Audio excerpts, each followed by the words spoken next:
Detroit Dead 303, welcome back. Steve here. Got another fantastic episode for you guys today. Before I get into it, hit that subscribe button. If you're not following us on Twitter, we just did a Sam Laporta jersey giveaway. We just gave away a Sam Laporta jersey for free. All you had to do was be following us on Twitter to enter your name, put you in the wheel spin. Whoever I landed on ended up winning. I can't remember the fella's name who did it, but I appreciate your support if you're watching. So we love doing giveaways here at Detroit Den 313. Check us out on Twitter. We will do another giveaway once we hit 4,000 YouTube subscribers. So it's on you guys. If you want another free jersey, you got to hit that subscribe button. Helps us out a whole lot. We like to give back to people who follow us and support us. It's much appreciated. Now, today, what I've been doing, and I'm sorry for the last couple of days. I've taken a couple of days off. I had my old Army buddy was up here from out of town with his son, so we were kind of hanging out, doing a little fishing, doing a little exploring. So I apologize for me not being around a little bit the last couple of days, but we're back in football mode. So what I've been working on the last day and a half maybe is we like to talk a lot of the big name free agents. It's fun to do. You guys are all familiar with the Christian Wilkins, the Chris Jones, the Daniil Hunters, all those big names. We're going to be talking strictly defensive line today, defensive ends, defensive tackles. You guys are all familiar with those big names that I've just mentioned there. And it's fun to talk about them. They're studs. They're going to get high level dollars in this free agent market if they don't get franchise tag. So I started thinking, like, what are some more realistic, solid options for the Detroit Lions where we don't have to spend $30 million on a player like Chris Jones or $25 million on a Daniil Hunter, who, and if you guys have been following long enough, you know my motto is it's not coming out of my pocket. My only concern with how much a player makes is how much it handicaps the team. I don't care if a guy's making $400 million. It's not my problem. It's not my business. The money ain't coming from me directly. I know I'm a season ticket holder, so in a way it kind of is coming from me. But what I'm trying to say is, as long as it's a good fit and the price is right, I'm content. But if we don't want to spend big dollars on a Christian Wilkins or a Chris Jones, who's probably going to end up getting franchise tags from the reports I've been seeing on Twitter, I've been looking at some more realistic and cheaper options. Some guys that can come into Detroit, be an instant upgrade to our defensive line, some free agent guys. And we're not going to talk about draft stuff because free agency comes first. So we're going to try to hit a little bit more on free agency. We've been really hammering some draft stuff. We love diving into some draft players. But today, we're talking defensive linemen who could come into Detroit and help right away. I got 5 guys for you today. 5 guys, not the burgers. We're talking free agents. This is in no order. This is just some names I came across. I did a little research, looked into them. So I'm going to give you 5 guys. They're not going to be in any order of preference. I will give you what my opinion on and what I want to happen with these names at the end of the show. Stay tuned. First up, we got DJ Reader from the Cincinnati Bengals. Now, me and Will have talked about him before. He's 6'3", 335 pounds, 30 years old when the season starts. So he's not exactly in his prime, but he's not exactly an old man. He's kind of like just in that middle area of free agencies when it comes to age. Now, he's not a stats guy. DJ Reader, if you're looking for stats, if you're just going through box scores and saying, man, I want a guy on the Detroit Lions that has 11 sacks the last 3 years, DJ Reader is not going to be your guy. His career high in sacks came back in 2019 with Houston when he had 2.5. So he's not a stats guy. At 6'3", 335 pounds, that's a big boy. What he's going to do is he's an upgrade from Benito Jones. And I don't have anything against Benito Jones. I think Benito Jones is fantastic. I just don't see Benito. We could just add some depth. Let's just leave it at that. We could add some depth at that D tackle position. It's never a bad thing when you could just rotate and cycle guys in and out. DJ Reader is an absolute, he's a plug. When you put him on that D line, you're taking 2 offensive linemen out of their blocking scheme. 6'3", 330 is a big boy, and he can move a little bit. Just because he doesn't get the sacks doesn't mean he doesn't have a little athleticism. But I like DJ Reader. I think he'd be a good fit. But again, like I said, I'm going to give my opinion at the end of the show for who I would want out of these 5 guys at the end. Next up, this is more of a household name. I think a lot of, if you're a big-time NFL fan, you've heard the name Fletcher Cox before. 6'4", 310 pounds, absolute unit of a man, and he's not even going to be the biggest guy I'm going to be talking about today. 6'4", 310, coming off of a decent year for a D tackle. Now he's getting up there a little bit in age, but 5 sacks last year. But again, this is not about production. What I struggle with, also real quick on DJ Reader, let me just backtrack real quick. I forgot. We do know about his torn quads. It's an issue.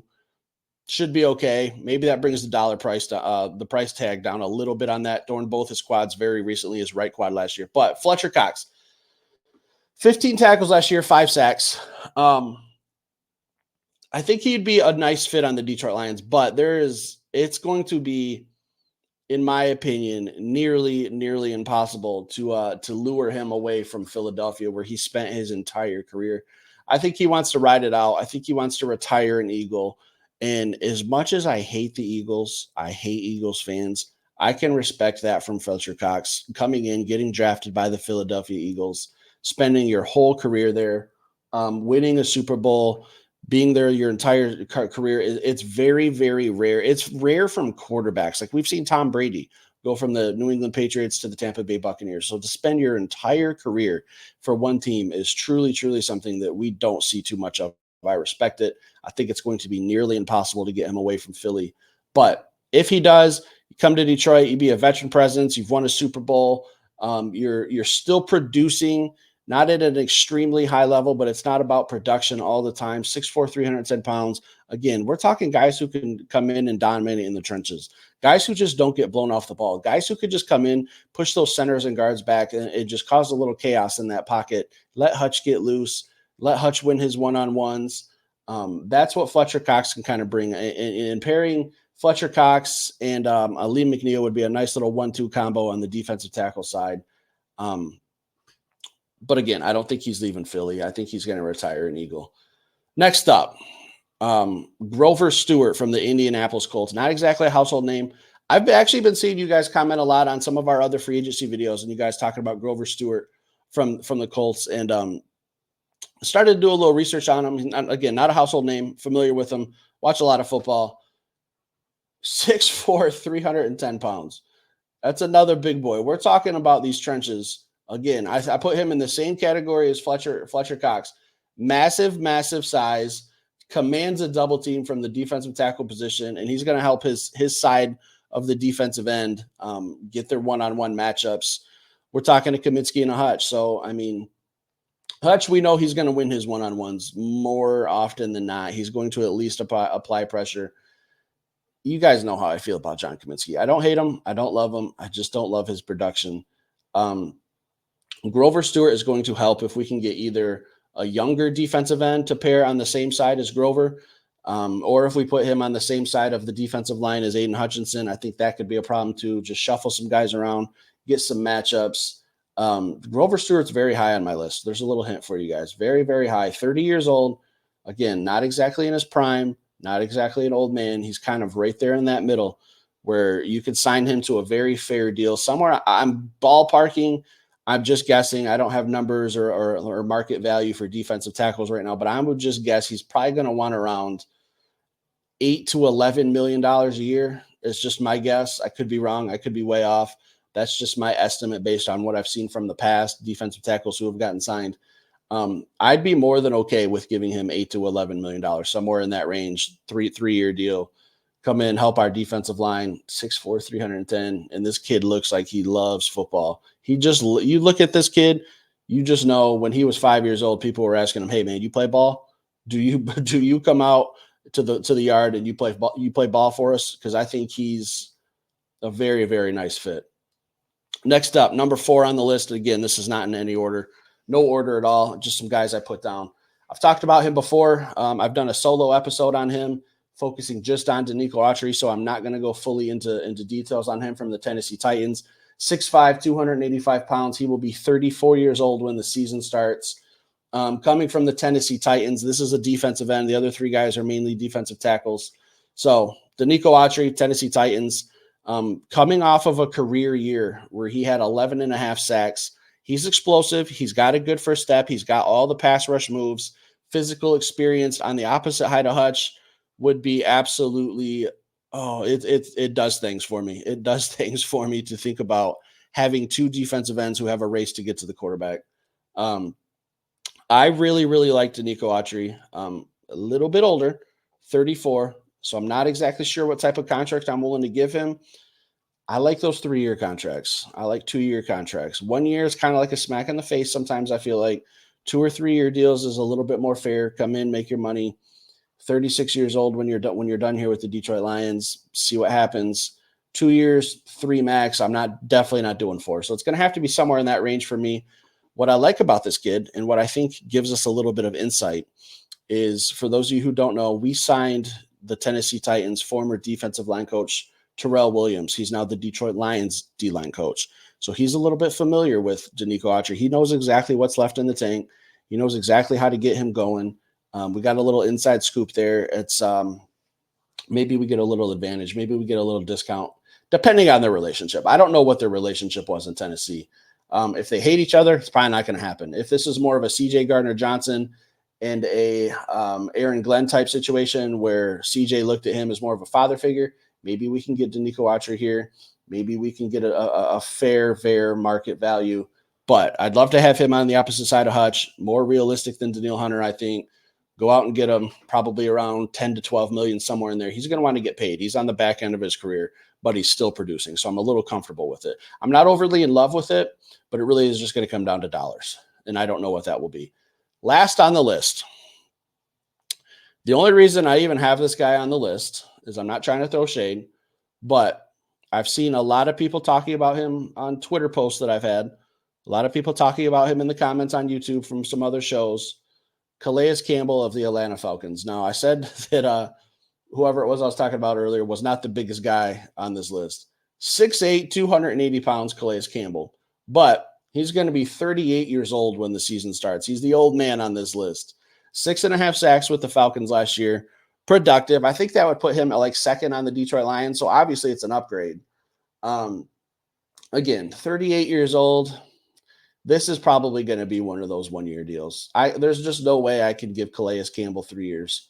There's no way I could give Calais Campbell 2 years. And I know I just said that a 1-year deal is kind of a smack in the face, but at 38 years old, I think both parties, the Detroit Lions and Campbell, would just have to understand, like, hey, man, this is just where you're at in your career. Like, we know you're kind of ring chasing. We think you could be the guy that could help us get over the hump. Maybe not be the main reason we get over the hump, but you could at least be someone who contributes to help us getting there. I am not giving Calais Campbell more than a 1-year deal. How much? Maybe 5 million, 4 or 5 million, somewhere in there. I'd be really comfortable with 3, but somewhere in the 4 or 5 range. Again, 6.5 sacks. I think he would have been second on our team last year with the Detroit Lions. I think Aleem McNeil had 5, if I'm not mistaken. I'd have to check that out. But so he would be an upgrade just from a production standpoint, obviously. But that age is just a little problem for me. He's on the back end of his career. I really like Calais Campbell. He was a stud back in his Jacksonville days, but this is probably kind of getting to be like his last rodeo. So he's not my first option to sign.